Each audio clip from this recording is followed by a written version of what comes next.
जय हिंद। मैं मोहम्मद इदरीस और आप देख रहे हैं नवभारत टुडे। हम नगर उटारी के कार्यालय में मौजूद हैं।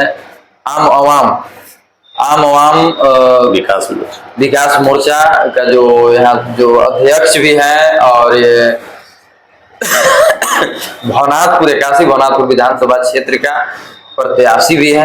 जो नामांकन ये अभी बता दें, जो कि हमारे भवनाथपुर विधानसभा में जो कि इस तरह से नामांकन कभी नहीं हुआ था और इनको इस तरह से नामांकन देखने को लिए मिला।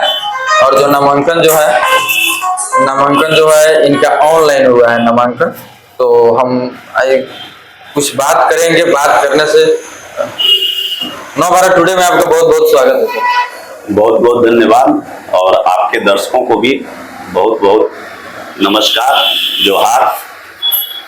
सर, ये आपको राजनीतिक में आने का मुख्य उद्देश्य क्या है? देखिए, राजनीति में मेरा आने का मुख्य उद्देश्य लोगों के जीवन में सकारात्मक बदलाव है। आप जानते हैं कि हम लोग छोटे गांव से पले बढ़े और यहाँ से हम लोगों ने पढ़ाई शुरू की।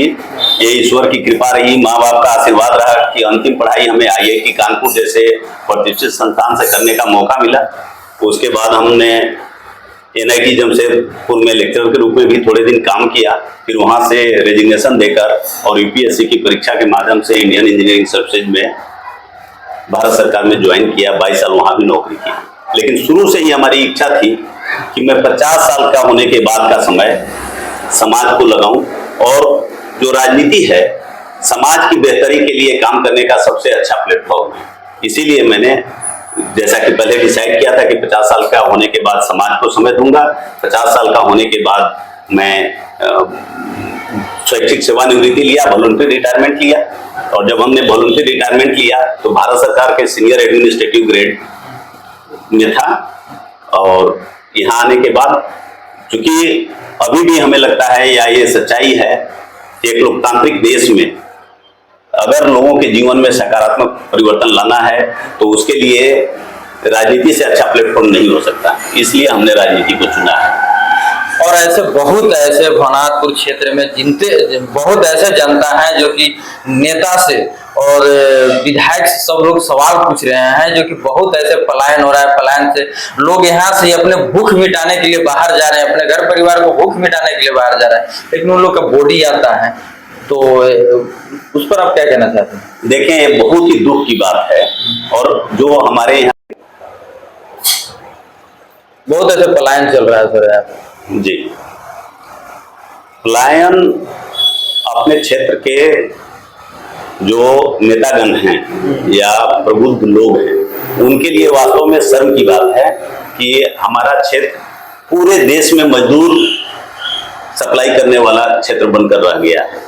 हमारे जो युवा लोग हैं उनको यहाँ रोजी रोटी नहीं मिलने के कारण बाहर जाना पड़ता है। और बड़ी दुख की बात है, हम लोग जब क्षेत्र में देखते हैं, घूमते हैं कि आज हमारे जो युवा है, गांव है वो वीरान लगता है। युवा जो हैं उनको अपने बूढ़े बुजुर्ग माँ बाप के साथ या अपने बच्चों के साथ रहने का मौका नहीं मिल रहा है।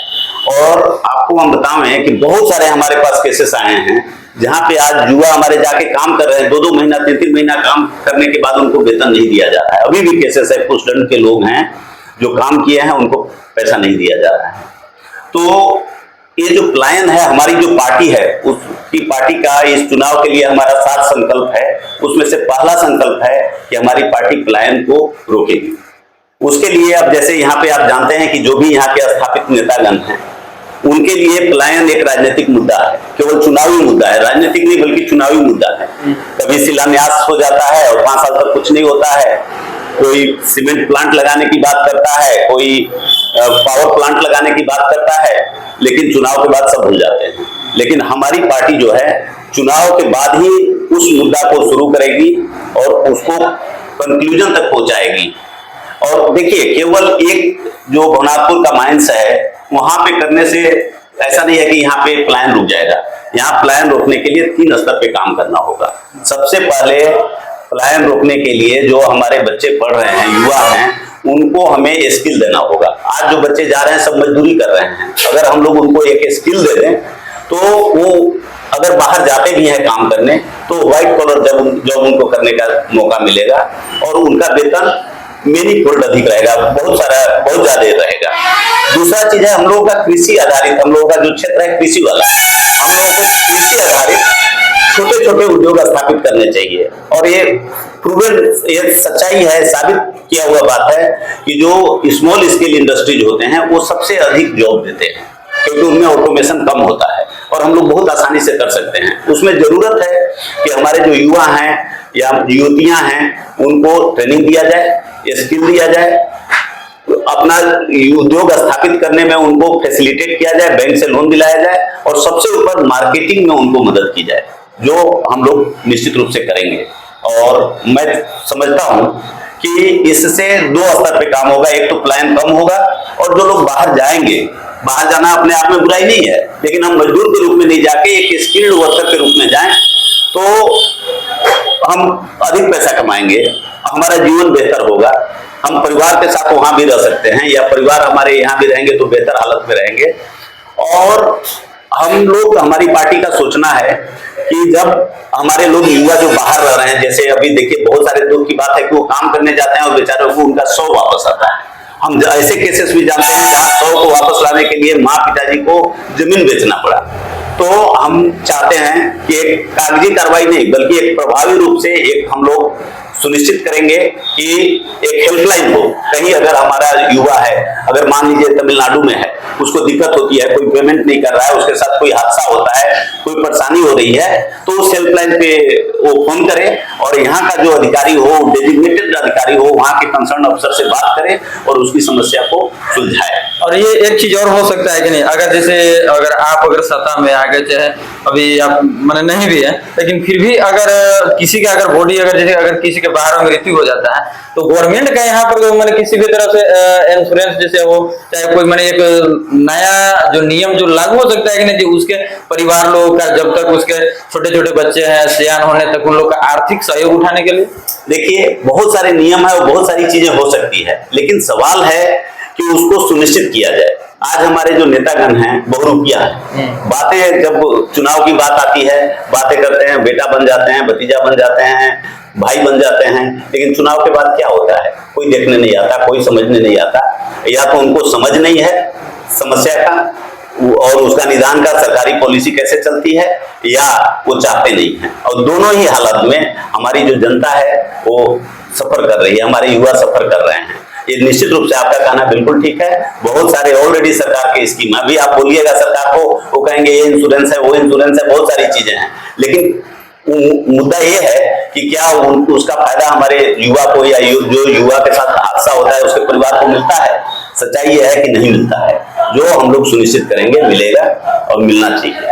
नहीं, अधिकारी को तो भाई, अधिकारी तो जितने भी सब भ्रष्टाचार में लिप्त है, तो लोग दौड़ना नहीं चाहता है, मिलने के लिए तो कुछ तो मिल सकता है, आपका विभाग हो गया उससे कुछ मिल सकता है, लेकिन लोग क्या है कि अच्छी चीज अगर हमको कोई काम करवाना है तो उसमें पहले तो हमको कुछ चाहिए, कुछ अधिकारी को दें, उसके बाद तो देखिए भ्रष्टाचार जो है हम लोगों का दूसरा संकल्प है कि हम लोग भ्रष्टाचार पर प्रहार करेंगे। और आप बिल्कुल सही बोल रहे हैं, भ्रष्टाचार, लेकिन भ्रष्टाचार क्यों है? उसके लिए अधिकारी को कंट्रोल करना किसका काम है? आप नेता जो विधायक चुनते हैं उसका काम है कि अधिकारी पे कंट्रोल करे। और एक चीज मैं बता दूं, कोई भी अगर विधायक आपका भ्रष्ट नहीं है तो आपके क्षेत्र में किसी भी अफसर का हिम्मत नहीं होगा कि वो पैसा ले ले, और अगर लेगा भी तो चोर की तरह। आज जिस तरह से सीनाजोरी हो रही है कि आप प्रत्येक आदमी से पूछिए, ब्लॉक का हो, कोई आवास हो, कोई भी काम हो, उसके लिए जिस तरह से पैसा लिया जाता है उसका कारण है कि आपके जो जनप्रतिनिधि हैं वो भ्रष्ट हैं। अगर वो भ्रष्ट ना हो, अब अगर वो अधिकारी से पैसा वसूलेंगे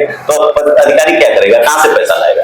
अगर ईमानदार आपके प्रतिनिधि होंगे, कोई भी अधिकारी को हिम्मत नहीं है कि वो पैसा लेगा, और अगर लेगा चोर की तरह लेगा और वो बंद हो जाएगा। भवनाथपुर के जितने भी हैं ग्रामीण जनता है, उनसे आप क्या अनुरोध करना चाहते हैं? हम ग्रामीण जनता से अनुरोध करना चाहेंगे कि देखिए, आपको सबसे पहला चीज करना है कि बहुरूपीय नेताओं से बचना है। अब चुनाव आया है, बहुरूपीय जो नेता हैं तरह तरह की बातें करते हैं, तरह तरह के प्रलोभन देंगे, तरह तरह की बात करेंगे। इवन से आप देखेंगे कि जो भी नेतागण हैं, आप एक समय होगा एक पार्टी में रहेंगे तो वो सेकुलर बनने के लिए टोपी पहन लेंगे, दूसरे पार्टी में जाएंगे तो तलवार बांटने लगेंगे। हम जनता से कहेंगे ये सब चीजों से कुछ नहीं होना है, आप बहुरूपियों से बचिए, और जो आपके बच्चे को प्रभावित करता है, पढ़ाई है, रोजगार है, इलाज है, जो इंफ्रास्ट्रक्चर है, अच्छा रोड है और पानी है, इन चीजों पे आप ध्यान दें और उनसे सवाल पूछें। दूसरा चीज है कि आप जो अभी चुनाव आया है, आप अपना हक अधिकार उनको दे रहे हैं, उसके लिए आप सोच समझकर वोट दें। मैं ये नहीं कह रहा हूं कि आप हम ही को वोट दें, लेकिन आप सोच समझकर वोट दें और बहुरूपीय लोगों से बचें। नफरत से कुछ नहीं होता है। आप जब भी आए मुद्दे की बात सुनिए। आज यहाँ पे क्या हो रहा है, दो स्थापित पार्टियां हैं, एक एनडीए है, एक इंडिया है। दोनों के जो नेता हैं एक दूसरे का शिकायत करते हैं, दूसरा इनका शिकायत करता है। एक दूसरे को सामंतवादी बताता है, दूसरा पहले को सामंतवादी बताता है। सच्चाई ये है कि दोनों सामंतवादी हैं। अगर सामंतवादी नहीं होते तो अपने क्षेत्र का ये व्यवस्था हालात नहीं होता। और उसके कारण मैं ये कहता हूं कि आप समझिए कि आखिर ये दोनों, जैसे घर के प्रॉपर्टी होता है, संयुक्त परिवार होता है, उसमें जब भाइयों भाइयों में बंटवारा होने लगता है, एक भाई दूसरे का शिकायत बतियाने लगता है। उसी तरह से ये दोनों खाली एक दूसरे का शिकायत बतियाते हैं ताकि आपका मुद्दा डाउन हो जाए। आप इनसे मुद्दों की बात करिए, आप इनसे सवाल पूछिए। इनको आपने सर माथे पे बैठा के रखा, इनको, इनके परिवारों को आपने, जब से देश आजाद हुआ है, अगर 80 साल 78 साल हुआ है, उसमें से 40 साल से अधिक ये दोनों परिवारों को आपने मौका दिया। अगर आज आप बदहाल हैं, आपकी गरीबी है, आज आप चले जाइए क्षेत्र में, एक भी रोड, एक भी गांव का रोड अच्छा नहीं रहता है। मैंने पूरा घूमा है, दलदल से भरा रहता है। इसके लिए कौन जिम्मेदार है? एक भी स्कूल, आज हमारे स्कूल हैं, गरीब के बच्चे पढ़ रहे हैं, 8वीं तक स्कूल है और एक शिक्षक है, एक भी जगह इलाज की व्यवस्था नहीं है। इसके लिए आखिर कौन दोषी है? ये दोनों परिवार दोषी हैं, ये दोनों नेता दोषी हैं। तो मैं अपनी जनता से कहूंगा, आप जब से ये दोनों से बाहर नहीं निकालिएगा यहाँ की राजनीति को, यहाँ विधायक आप जब से ये दोनों से अलग नहीं चुनिएगा, चाहे कोई भी हो, तब तक आपके क्षेत्र का विकास नहीं होगा। तो आप इस पर सीरियसली विचार करें। और तीसरा मैं कहूंगा कि तरह तरह के लोग प्रलोभन देते हैं, दारू पिलाते हैं। आज आप देखिए कि दारू पिलाएंगे, मांस खिलाएंगे, दिखाने के लिए बड़ी बड़ी भीड़ इकट्ठा करेंगे। आखिर उसमें पैसा कहां से आता है? आप उनसे पूछिए, इतना आता है, पैसा कहां से आता है? राजनीतिक जो पार्टियां हैं उनको अनलिमिटेड खर्च करने का क्यों ये मिलना चाहिए? हमारा देश गरीब है और यहाँ पे इतने ज्यादा पैसे जो खर्च किए जा रहे हैं, क्या कभी आपका बेटा, आपका बच्चा कभी नेता बन सकता है, कभी विधायक बन सकता है? तो आप समझिए, अगर ये तीनों बातों पे आप गौर नहीं करिएगा तो जो हमारे पूर्वजों ने गलती किया है उसका खामियाजा आज हमारा पीढ़ी या हमारा युवा भुगत रहा है। अगर इसी चीज को हमारे युवा दोहराएंगे, हम लोग दोहराएंगे, तो आने वाले दिन में समझिए कि हम लोग अपने जो पोता हैं, बच्चा हैं, पोता हैं, उनके लिए भी उनका जड़ खोद रहे हैं और उसमें कहते हैं ना कि मट्टा डाल रहे हैं, ताकि उनका भी गरीबी और हालत और भी इससे भी बदहाल होगा। तो मैं अपने जो जनता है, मैं आपसे अनुरोध करूंगा, हमारी जनता गरीब है और हमेशा गरीब लोग ही न्याय के खिलाफ में गरीब लोग खड़े होते हैं। राम जी जब लंका गए थे तो वहां शेर ने उनको मदद किया था, बंदर लोगों ने मदद किया था, और बंदर गरीब का प्रतीक है। आप हमारे क्षेत्र की जनता, आप लोग गरीब हैं, आप लोकतंत्र को मदद करिए, एक अच्छा नजीर पेश करिए, जहां की निष्पक्ष वोट करिए, सोच समझकर वोट करिए। आप सोचिए कि हम अपने बच्चे के लिए वोट कर रहे हैं, और बाकी सब चीजें जैसे ही आप वोट की दिशा को बदलिएगा, आपकी दशा बदल जाएगा। मैं यही कहना चाहूंगा। बहुत बहुत। और हम यही चंद लम्हों के साथ, जो कि अभी हमारे भवनाथपुर 81 भवनाथपुर विधानसभा में अभी संग्राम जो बोला जाता है, संग्राम अभी चालू है। और चालू कब तक रहेगा? जब तक यहाँ के जितने भी जनता है, ग्रामीण जनता है, जब तक ईवीएम में जब तक बटन नहीं दबाते हैं, तब तक ये संग्राम चालू रहेगा।